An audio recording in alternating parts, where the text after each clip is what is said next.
죽음에서 찬양으로, 이런 제목으로 함께 하나님의 말씀을 나누겠습니다. 어떤 마음의 짐 혹은 기도 제목을 가지고 이 새벽에 주님 앞에 나오셨습니까? 아마 우리가 어떤 기도 제목을 갖고 나왔어도 이 아침에 이 나인성의 한 과부의 이 정말 자기 인생에서 가장 어둡다고 느끼고 가장 힘들다고 느끼고 잔인하다고 느끼는 이런 날과는 날은 아닐 거라고 생각합니다. 일찍이 남편을 여의고 자신의 유일한 소망이 기둥이었던 하나뿐인 아들을 잃어버린 날이었습니다. 그녀에게 남은 건 아무것도 없는 거죠. 남편이 죽었을 때도 이 남편은 정말 잔인하고 힘든 날이었을 거지만 그래도 버틸 수 있는 것은 아들이 있으니까 버틸 수 있었던 겁니다. 그런데 이제는 아들마저 죽어서 사람들과 함께 아들의 관을 메고 성 밖에 있는 무덤으로 향하는 정말 슬프디 슬픈 그런 행렬을 지금 하고 있는 거죠. 우리 중에도 여러 가지 기도의 제목이 있지만 그 기도 제목이 빨리빨리 응답되지 않아서 낙심되기도 하고 좌절되기도 하고 마음에 약속의 말씀으로 말미암은 확신은 있지만 도대체 언제 하나님이 응답하실 건가, 이런 생각을 가지고 계신 분들 있을 겁니다. 우리는 신앙생활을 하면서 기도 응답이 잘 안 돼가지고 기도가 잘 안 나오고 힘이 빠지면 내가 기도를 열심히 안 해서 하나님이 응답을 안 해주시는가 보다, 혹은 내가 믿음이 부족해서 응답을 안 해주시는가 보다, 이렇게 생각하기도 합니다. 그런데 제가 오늘 이 11절부터 17절까지 말씀을 보면서 여러분들과 함께 가지고 싶은 소망은 이겁니다. 여인이 너무나 큰 슬픔에 빠져 있었기 때문에 예수님과 그 따르는 많은 사람들을 보고도 도와달라 소리도 하지 않았는데 우리 주님이 도와주셨다라는 거죠. 이 11절과 12절 말씀을 보면 굉장히 독특한 장면이 하나 있습니다. 뭐냐면 예수께서 나인이라는 성으로 가실새 제자와 많은 무리가 동행했다. 하나의 행렬이죠. 하나의 행렬입니다. 하나의 행렬이 지금 행렬에 물결이 있는데 이 행렬의 물결의 맨 앞에 계신 분은 예수님이십니다. 예수님은 우리에게 생명을 주시려고 오신 분이죠. 그러나 12절에 가니까 사람들이 한 죽은 자를 메고 반대 방향으로 지금 가고 있습니다. 예수님은 생명의 행렬을 이끌고 성 안으로 들어가고 계신데 반대로 성에서는 죽음의 행렬이 지금 나오고 있는 거죠. 두 행렬이 정면으로 마주치는 그 장면이 11절과 12절에 나오고 있는 겁니다. 많은 사람들이 이 나인성의 과부를 위로하면서 따라가고 있었지만 그 누구도 이 죽음의 행렬이 생명의 행렬로 바뀔 수 있도록 해줄 수 있는 사람은 아무도 없는 거죠. 네, 그대로 끝까지 무덤까지 가야 되는 거예요. 그게 세상에서 할 수 있는 위로의 한계라는 거예요. 여러분, 세상에서 말하는 위로는 어떤 겁니까? 상처 받기 전에 너무 마음을 열어주지 마. 적당히 마음의 장벽을 세워. 그래야 상처 안 받아. 네. 라고 이야기하기도 하고요. 나에게 상처 주는 사람들 무시해. 다시 안 만나면 되잖아. 적당히 어떻게 할 수 있는지 방법을 가르칩니다. 그러나 그 모든 사람들이 넓은 길로 달려가느라고 그 안에서 부딪히며 일어나는 상처와 좌절과 또 그 죽음을 멈출 수 있는 사람은 아무도 없다라는 거예요. 어떻게 우리가 서로 공존하며 살아갈 것인가, 책을 쓰는 사람들은 많지만 그러나 근본적인 죽음의 문제를 해결해 줄 수 있는 사람은 아무도 없다는 거죠. 그런데 예수님의 생명의 행렬이 이 죽음의 행렬을 그냥 지나칠 것 같은데, 그냥 지나쳐도 되는데 우리 예수님은 굳이 멈춰 서셔서 놀라운 일들을 행하신다는 거예요.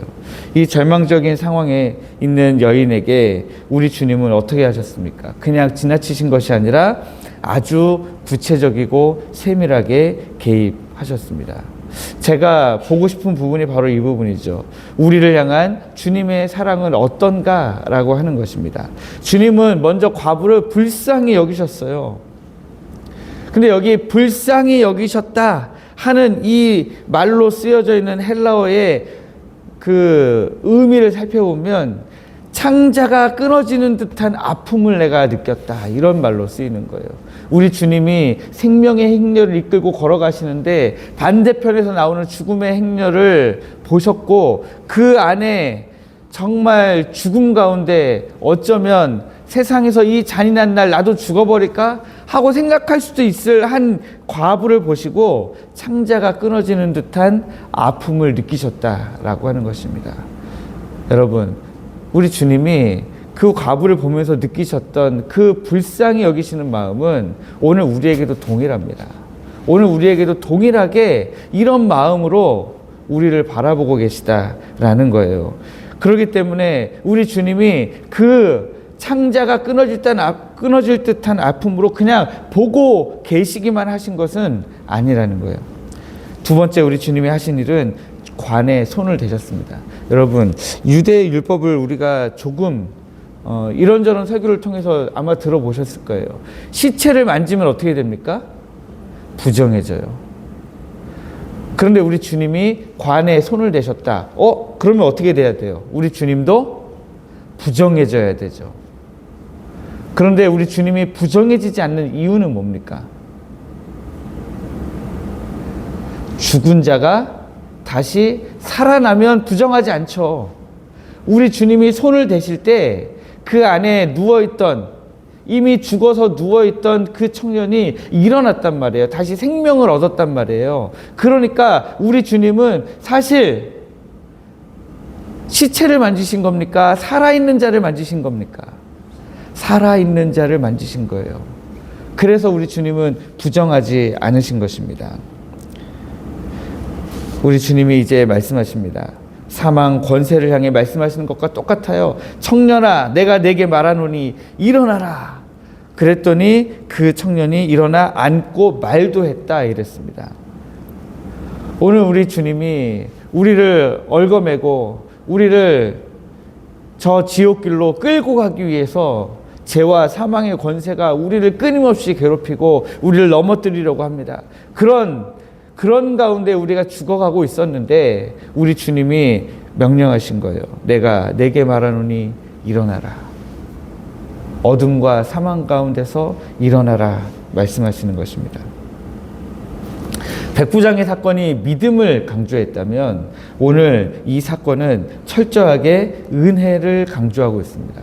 우리가 기도할 힘조차 없을 때, 신음조차도 내지 못하고 있을 때 우리 주님이 먼저 찾아오셔서 생명으로 우리 가운데 역사하신다는 거예요.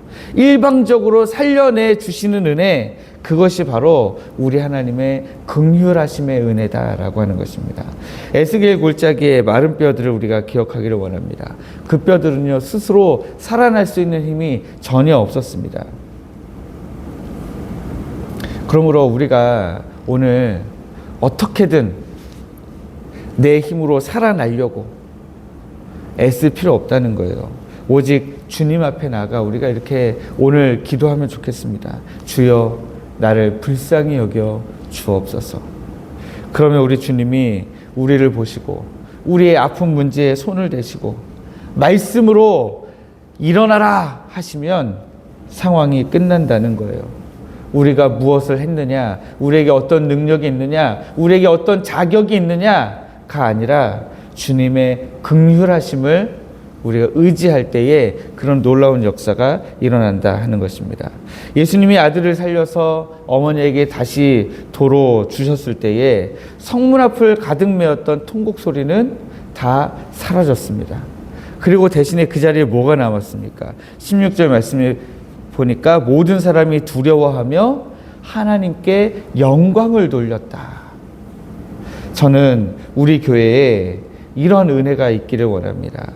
하나님께 영광을 돌리는 찬양 소리가 우리 교회 안에 가득하기를 원합니다. 여러분이 안고 온 그 모든 기도의 제목들이 예배당을 나갈 때는 기도의 제목이 아니라 찬양의 제목으로 바뀌어서 우리 하나님께 영광을 돌리게 되기를 저는 간절히 축복합니다. 우리가 이 세상 살아갈 때에는 우리 안에 참 많은 죽음의 행렬들이 있습니다. 참 많은 어려운 문제들이 우리를 감싸고 있습니다. 그러나 우리가 주님 앞에 엎드릴 때에 주님이 우리를 불쌍히 여기시면 우리가 죽음에서 찬양으로 옮겨질 줄 믿습니다. 여러분들 다 그런 은혜 누리시기를 주님의 이름으로 축복합니다.